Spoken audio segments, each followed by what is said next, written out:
Shanghai ஒத்துழைப்பு மாநாட்டில் இந்திய பிரதமர் நரேந்திர மோடி, ரஷ்ய அதிபர் விளாடிமிர் புட்டின், சீன அதிபர் ஜி ஜின்பிங் ஒன்றாக சந்திச்சு பேசினது உலக அரங்குல உன்னிப்பா கவனிக்கப்பட்டுட்டு வருது. அமெரிக்காவுக்கு எதிராக உருவாகுதா மூவர் கூட்டணி அப்படிங்கிற கேள்வியும் எழ வச்சிருக்கு. இந்த விவகாரத்துல என்ன நடக்குதுன்றத விரிவா விளக்குறதுக்காக இணைஞ்சிருக்காரு எமது சிறப்பு செய்தியாளர் கார்கே. வணக்கம். இப்ப அமெரிக்காவுக்கு எதிராக உருவாகுதா மூவர் கூட்டணி அப்படிங்கிற கேள்வி எழும் பட்சத்துல அப்படி உருவானா அதனுடைய பலன் என்னவா இருக்கும் கார்கே? உங்களுடைய முழு விவரங்கள் என்ன? ஷாங்காய் ஒத்துழைப்பு மாநாட்டின் மூலமாக அமெரிக்காவுக்கு செக் வைத்திருக்கிறதா இந்தியா அப்படின்ற கேள்வி எழுந்திருக்கிறது. காரணம் என்ன அப்படின்னா, வரிக்கு வரி விதித்து வரக்கூடிய அமெரிக்காவுக்கு, அமெரிக்க அதிபருக்கு எதிராக ஷாங்காய் ஒத்துழைப்பு மாநாட்டின் மூலமாக இந்தியா, சீனா, ரஷ்யா மூன்று நாடுகளும் இணைந்து ஒரு மெசேஜ் சொல்லியிருக்கு. இவங்க கூட்டமைப்பாக செயல்பட்டா அமெரிக்காவின் நிலைமை என்ன ஆகும் அப்படின்றதெல்லாம் பார்க்க போகிறோம். சரி, இப்போது இந்தியாவும் ரஷ்யாவும் நண்பர்களா அப்படின்னா நண்பர்கள், இந்தியாவும் சீனாவும் நண்பர்களா அப்படின்னா இல்லை, எதிரிகள். ஏன் இப்போ ஒன்று சேர்ந்திருக்கோம் அப்படின்னா காரணம் அமெரிக்கா விதித்திருக்கக்கூடிய வரிக்கு வரி, அதன் மூலமாக எதிரிக்கு எதிரி நண்பன் அப்படின்ற அடிப்படையில் ரஷ்யா, சீனா, இந்தியா மூன்று பேரும் ஒன்றாக சேர்கிறார்கள். அதாவது கூட்டமைப்பு ரீதியாக அப்படின்றத தாண்டி நட்பு ரீதியாக மூணு பேரும் முதல்ல சந்திச்சிருக்காங்க.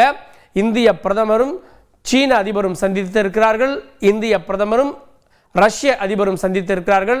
அதெல்லாம் தாண்டி ரெண்டு பேரும் ஒரே காரில் பயணிச்சிருக்காங்க. இதெல்லாம் உலகத்திற்கு ஒரு மெசேஜை சொல்லி கொண்டிருக்கிறது. எந்த அடிப்படையில் இவங்க இணைவாங்க அப்படின்னா, குறைந்தபட்ச செயல் திட்டம், ட்ரம்ப் எதிர்ப்பு, அமெரிக்க எதிர்ப்பு. ஏன்னா 50% மேலே இந்தியாவிற்கு வரியை விதித்திருக்கிறது.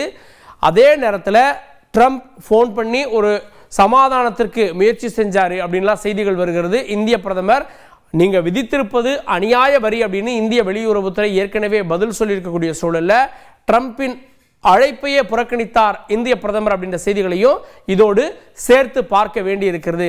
இந்த அடிப்படையில் இந்த மூன்று நாடுகள் ஒன்றாக இணைந்தால் இவர்களுடைய பலம் என்ன அப்படின்றத நம்ம பார்க்கலாம்.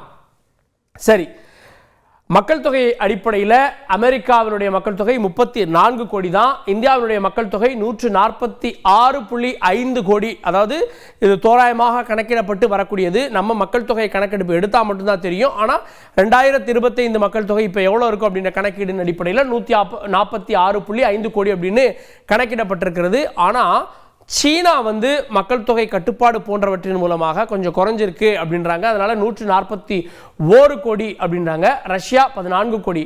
அடிப்படையில் 300 கோடி அளவு இருக்கக்கூடிய இந்த மூன்று கூட்டமைப்புகள் 34 கோடி மக்கள் தொகை இருக்கக்கூடிய ஒரு நாடு. நிலத்தை பொறுத்தவரையில் உலகினுடைய பங்குல 6.14% அமெரிக்காட்டிற்கு, இந்தியாவிடம் 2% மட்டும்தான் இருக்கு, சீனாவிடம் 6.3% இருக்கு, ரஷ்யாவிடம் 11%. உலகத்தில் ஒரு நாட்டுக்கிட்ட அதிக நிலப்பரப்பு இருக்குன்னா அது ரஷ்யா கிட்ட மட்டும்தான். ஸோ நாம் எல்லாம் இந்த மூன்று நாடுகள் கூட்டமைப்பாக சேர்ந்தா 19% நிலம் கொண்ட நாடுகள் 6.14% கொண்ட நாடை எதிர்க்கும்.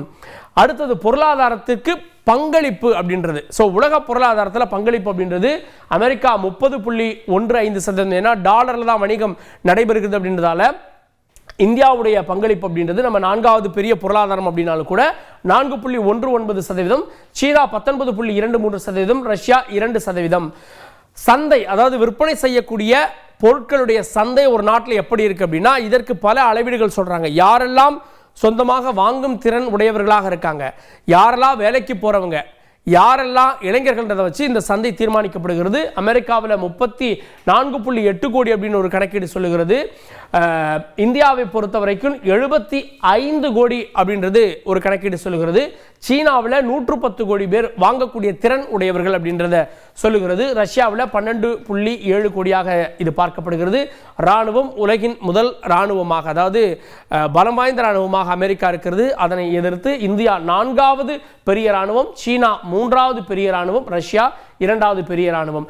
ஸோ முதலாவது பெரிய இராணுவத்தை எதிர்த்து 2, 3, 4 ஆகிய நாடுகள் சேர்ந்து ஒரு கூட்டமைப்பை உருவாக்கினா உலகின் பெரிய பலம் பொருந்திய கூட்டமைப்பாக இது இருக்கும்.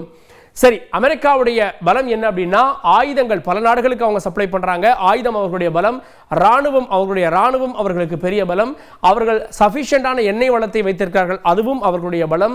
அதே போல அவர்களுக்கு உலகம் முழுவதும் பல பிராந்தியங்களில் கூட்டாளிகள் இருக்காங்க. எல்லா இடத்துலையும் அவங்களுக்கு ஒரு பேஸ் இருக்கு, ராணுவ முகாம் இருக்கிறது. பொருளாதாரமும் அவர்களுக்கு பெரிய பலம். ஏன்னா டாலர்ல உலக வணிகம் நடைபெறுவதால அவங்களுக்கு பெரிய பலம் இருக்கிறது. சரி, இந்த கூட்டமைப்புக்கு என்னவா இருக்கும் அப்படின்னா அணுசக்தி இந்த கூட்டமைப்பினுடைய பலமாக இருக்கும், இராணுவ பலமும் இருக்கும். ஏன்னா உலகின் அதிக மக்கள் தொகை, அதிக இராணுவத்தை கொண்ட 3 நாடுகள் சேருகிறது. எண்ணெய் வளமும் இந்த கூட்டமைப்புக்கு பெரிய பலமாக இருக்கும். பொருளாதார பலமும் சந்தை பலமும் பெரிய பலமாக இந்த கூட்டமைப்பு உருவானால் இருக்கும். சரி, ஒருவேளை இந்த கூட்டணி உருவாகுமா அப்படின்னா அதற்கு கூட்டமைப்பாக உருவாவது குறைவான வாய்ப்புகள் அப்படின்றாங்க. ஆனால் சேர்ந்து பயணிக்கிறதுக்கு அதிக வாய்ப்பு இருக்குன்றாங்க. ஏன்னா இன்னைக்கு உலகம் பன்முனை போட்டியில் இருக்கிறது. நீ பெரியவன் நான் பெரியவன் அப்படின்னு பேசிக்கொண்டாலும் கூட ஆனால் உலகத்தில் எல்லாருக்கும் சம வாய்ப்பு இருக்கிறது. அமெரிக்காவை முந்த ரஷ்யா முயற்சிக்கிறது, ரஷ்யாவுக்கு அடுத்து சீனா முயற்சிக்கிறது, இந்தியா இவர்களெல்லாம் தாண்டி வர முயற்சிக்கிறது. அதனால பன்முனை போட்டியில் இந்த உலகம் இருக்கிறது.